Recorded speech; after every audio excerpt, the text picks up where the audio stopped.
If I could just remind you just for a moment, you are somebody incredibly special. Let me just dial back to the beginning, and I know you know this already, but in the very, very beginning, here's how you happened, okay? One cell from your mom found one cell from your dad. Now, there's more involved than that, but that's enough for us right now. And by the way, we should applaud the one cell from your dad, because that one cell did a pretty heroic thing to be the one cell in the story that we're talking about tonight. One cell from your mom met up with one cell from your dad, each one carrying 23 chromosomes. The one from your mom was carrying half of her DNA. The one from your dad was carrying half of his DNA. And those two cells met and merged into one single cell. And when they did, those chromosomes matched, and they began to form together a brand new DNA code. Using 4 characters, 4 nucleotides, they began to write out what we have now discovered is the 3 billion character description of who you are, written in the language of God. They wrote out your DNA, your human genome of 3 billion characters made up of those 4 simple nucleotides. And when they did, they described who God had ordained you to be. In that one little simple cell. Scientists say if you took the DNA out of that one little cell and stretched it out, that DNA would be 6 feet long, 3 billion characters stretched out to 6 feet long. So amazing that if I were to read your DNA, reading 1 character per second, night and day, it would take me 96 years just to read the description of you. And when they formed together, they wrote out and painted a picture which had never been written before in the history of humankind. And then that cell did the unthinkable. It set out to build that model from one cell. I'm telling you, you are a miracle sitting in this building tonight. And you have come a long, long way. I mean, here you are. This may not be in the family photo album, but here you are at 3 days old. 16 cells of you. You say, what in the world is that? It's a 16-cell human embryo on the tip of a safety pin at incredible magnification. So by now, that one cell had turned into 16 cells on its way to making the 75 trillion cells that make up your body tonight. Every one of those 75 trillion cells containing that 6 feet of the 3 billion character DNA code that's you. There's so much DNA in your body, by the way. If you stretched it all end to end, there'd be enough DNA to go to the moon and back inside your body. 178,000 times. That's how amazing God has made you to be. 75 trillion cells in your body. And when I told you that, 50,000 of those cells died and were replaced by brand new cells when I told you that. And then just now, 50,000 more cells died and were replaced by brand new cells. It's happening every 3 seconds, day and night, all the days of your existence. And you wonder why you're tired all the time. I'll tell you, you're doing some amazing stuff night and day.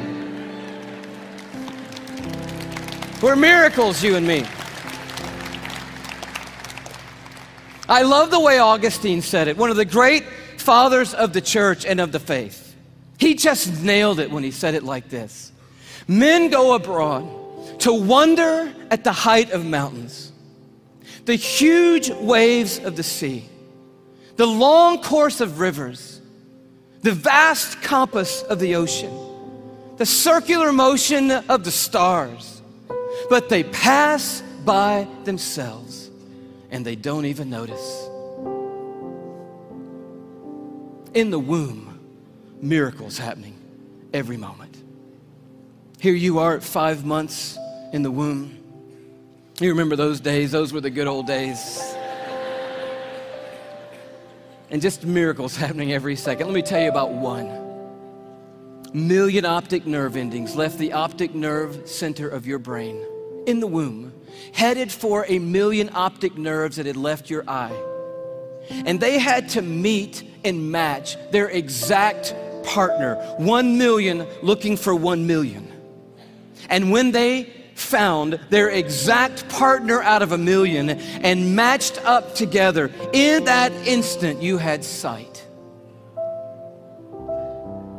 And anyone would tell you that to this moment, the most technologically advanced thing on planet Earth is your eye.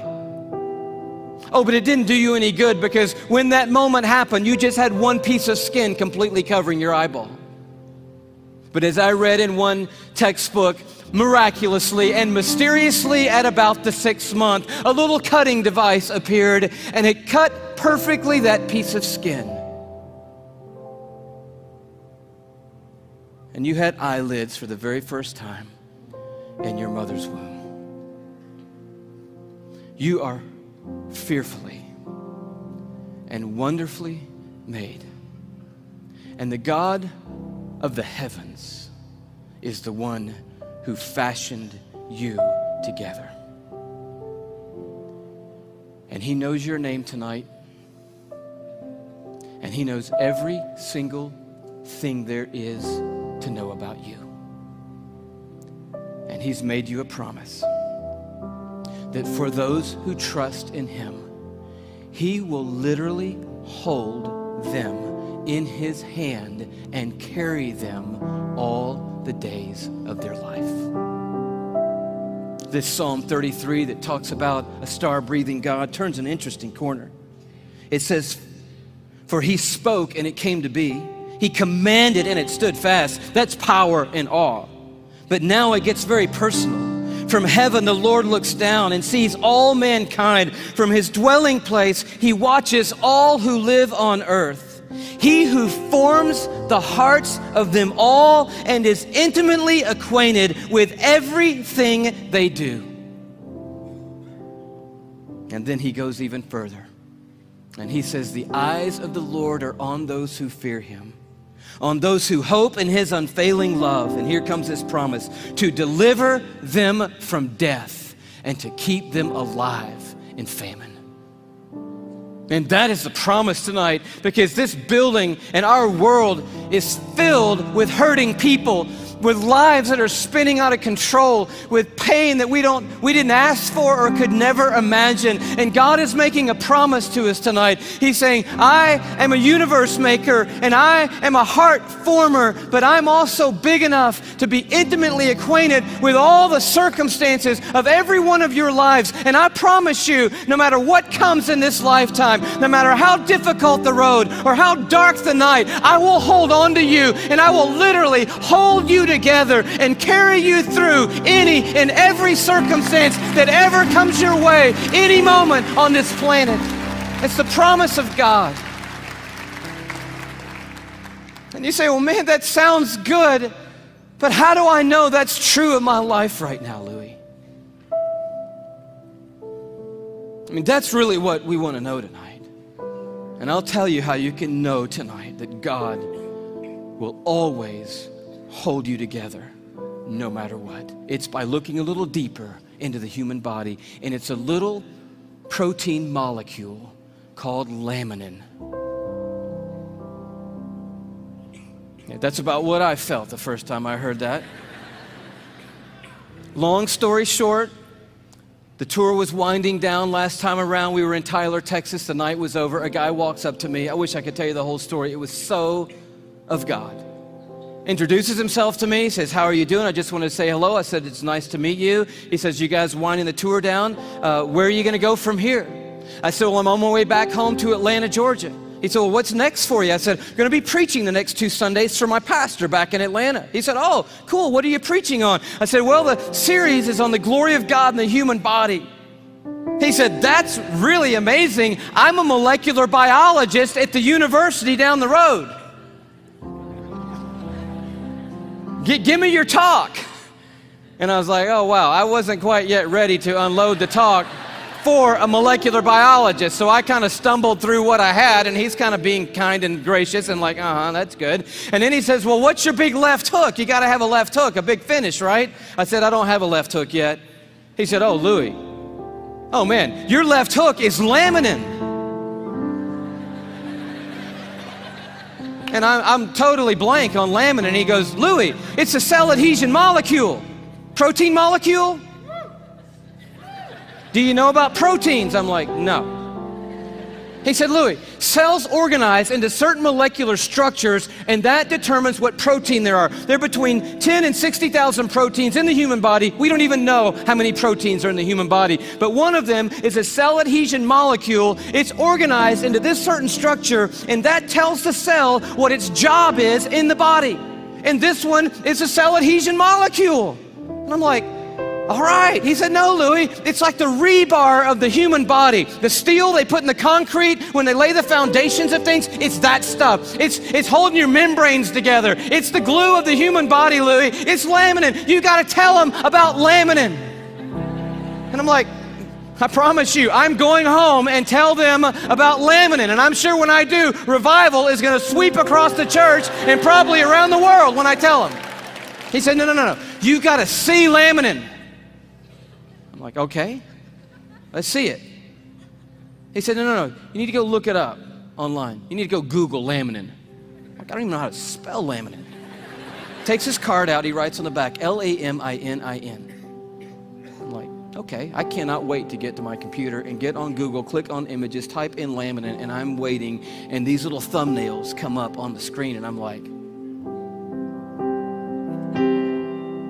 wow. That's laminin, the cell adhesion molecule. Woo! I am so excited. I am beside myself. I cannot believe what I'm seeing. I love laminin. I'm so fired up. You should see laminin, I guess. That's the thing, right? Okay.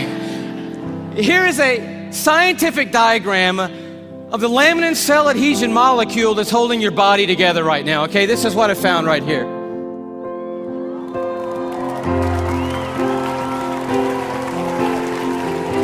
No, come on, that's crazy. That's just crazy. I just can't believe it. I emailed that guy back so fast, I'm like, wow, what in the world? He said, you want to see an actual laminin molecule? I'm like, oh no, man, the diagram was cool for me. I'm happy with that. Don't bother sending anything else. I'm like, yes! And he sends me this image, an electron microscopic image of an actual laminin protein molecule. It looks just like this.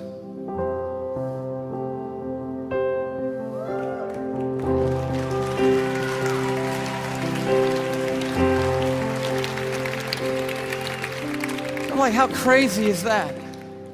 That the stuff that holds our bodies together, that's holding the lining of your organs together, holding your skin on, is in the perfect shape of the cross of our Lord Jesus Christ. And immediately I'm thinking about the words of Paul in Colossians 1. You know this beautiful passage where Paul's talking about the supremacy of Christ and the sufficiency of Christ. He says, for by him, talking about Jesus Christ, all things have been created, things in heaven and things on earth. All things were created by Jesus and for Jesus. But then the next verse goes on to say this. It's crazy. And he, Jesus, is before all things, and in him, that is in Jesus Christ, all things hold together.